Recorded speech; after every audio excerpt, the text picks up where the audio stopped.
mega church pastor and one of the founding members of Gateway Church. And he was even on the advisory board of President Trump, was convicted of CSA. Now, the person who was harmed, Cindy Clemenchar, was 12 years old at the time. Robert Morris, who was sentenced, he was a pastor I think he was 21. And he stayed over in Cindy Clemenchar's home, and the abuse started when she was 12. It's taken many, many years to get to where we are. But that's some of what I'm going to be talking about this morning in this episode in this video today. How long it takes a victim after disclosure, the heartache and the hardships that victims go through, not being believed, how the church treat people who disclose CSA, and some of the ways that they deal with it. How this gentleman, how Robert Morris was still able to preach, to teach, to be advisories for mega churches, to be an advisory for a presidential candidate, while everybody knew, a lot of people knew that he had done this. Many times there was one sermon I was listening to earlier where he talked about, sinning and God knowing, but God forgave him of all of his sins. And God forgives us. He's a forgiving God. But the Bible also said we should bear fruits worthy of repentance. So I'm going to show you a clip of Robert Morris being led away. And just, to me, he doesn't look very sorry. He had a smirk on his face. And sometimes we see that in perpetrators, they're not really sorry about what they've done. They're not really sorry. That's him being led away.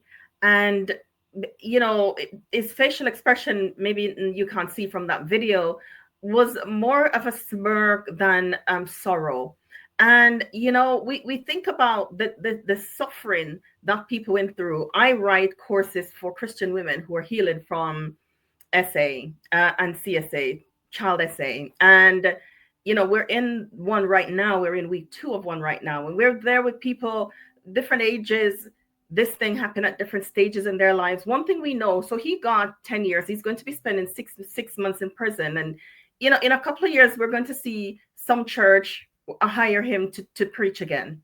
There are many people in his community who knew about this, who still hired him, who still recommended him to be advisories, who still had him in their churches preaching. And while the congregation may not have known this, they are leaders who knew.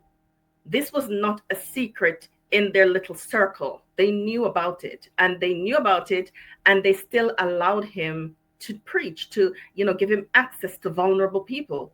And, we have one disclosure. We don't know if there's any more. And when I think about he got that time, and Cindy Clemenchar is happy finally that some form of justice happened. She has been talking about, I think she disclosed first in 1987, and she has told the church and, repeatedly, and nothing. They did nothing. He kept rising and rising and rising in the ranks of mega churches and Christian leadership, seen as an authority on the word of God, when he has done this atrocity and has not taken responsibility for it.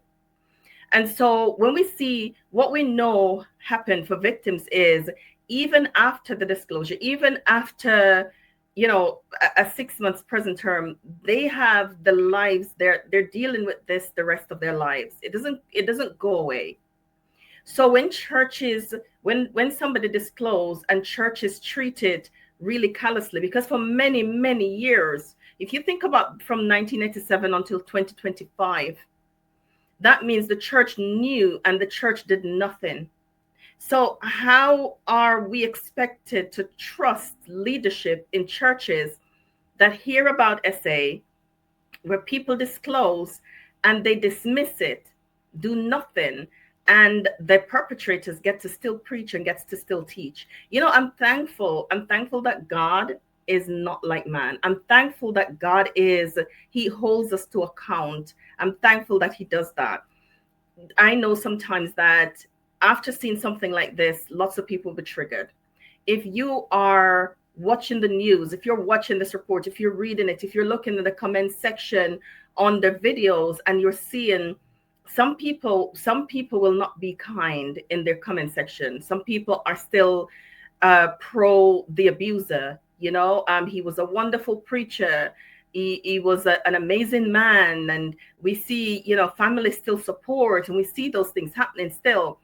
These things can be really triggering for people watching, seeing all of this happen. If this is you and you're noticing sadness, and you're noticing anxiousness, and you're feeling angry, those are normal feelings that we might feel when we're feeling triggered, when we see injustice, when we, because this might bring to fore your disclosure and how it was treated in church. This might reminded you that you disclosed and you're in the middle of it right now. The church is taking forever to have meetings. Sometimes the meetings can last for years. 1 year a meeting can last. A victim can disclose to a church and they'll be waiting 2 years for a meeting to happen where some kind of resolution or some kind of justice happens within church. And oftentimes a victim will disclose and really will depend on their church to do something meaningful. Do something meaningful so that they can move on with their lives, so that they can feel comforted that the leadership of churches have heard me and have understood. I think sometimes churches may be afraid of getting sued. And so churches have dealt with perpetrators in ways that embolden and enable them to harm more victims. And churches have historically and still today deal with victims in ways that are tokenistic, in ways that are even demeaning and dismissive and diminishing. These are some of the ways churches and leadership have dealt with victims when they disclose SA. They will minimize often, and sometimes because they don't take any kind of decided action, that person will not be fired if they're a pastor. Oftentimes, they're not fired. They get to go to another place to work. Oftentimes, an elder is not fired from their position. They get to serve. They could get to continue serving. Oftentimes, they can still take up another position in the same church or another church, and a victim often has to leave their church. And so this is how the church has predominantly dealt with disclosures of SA, which has left many victims with a second wound, with being wounded again by their religious community. And we know that when people are healing, community is a really important part of that healing. But churches struggle with how to listen, how to manage and deal with. And sometimes I can sit here and tell you stories for days that I've heard from victims when they've disclosed and the callous ways that leadership has dealt with that. I believe it's a massive training issue. I believe that it's a massive training issue that needs to be addressed. I believe that the time that we're living in, we can no longer walk on eggshells around leaders, around pastors. It doesn't matter how intelligent and eloquent they are in expounding the word of God. It doesn't matter. We have to be able to love them enough to tell them the truth, to remove them from positions of leadership, to fire them if needs be, and to look after victims in ways that are not going to be diminishing and tokenistic, right? And so another thing I wanted to mention was Robert Morris's colleagues, they knew.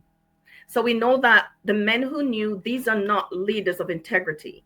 Because if you know that somebody has done, harm a child, and you continue to allow them to serve and you continue to use them in any capacity in your church, you are saying, I am okay with what you've done. Nothing's wrong with it. That's what you're saying.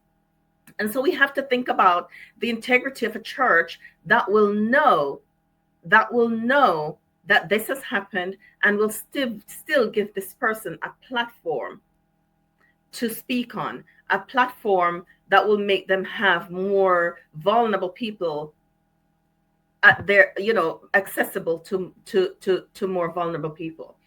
And so we're calling on leadership. When somebody discloses SA, it's really important that the person, whether that you're your friend or not, that they step back, not only step back, sometimes not ever get to speak again until this is resolved. We know that. And so I think Robert Morris could continue to serve for the many years that he continued to serve because there were people in his circle who enabled that. There were people in his circle who were dismissive and really didn't care. And there are many victims that are victims again of that, of cliques and groups, of people in power that will protect other people in power. And if you don't have people in power that's in your circle, when you disclose, you might be left with more shame, more pain, because you're not believed, you're not listened to, and no action is taken against you. I've seen families that have nobody in power that are waiting for years to be heard from. And so we're calling on church leadership to listen to SA, to take it seriously, to take decided actions when disclosures of harm has happened, and to protect people so people can know that the church is a safe space, that they don't have to go anywhere. Too many have had to leave their church to go somewhere else. If you are a victim and you're struggling, and this period, this season for you is triggering, I'm going to put a link below this video that are some of the self-care practices that you can do when you're healing from SA. And if things in the media or things that are going on right now on the news that are triggering for you, this self-care worksheet can help you with some simple practices that you can use to help to manage and to regulate your emotions. Thank you for joining me in this video. Please do not forget to like and subscribe to our channel and share this video with somebody who you know might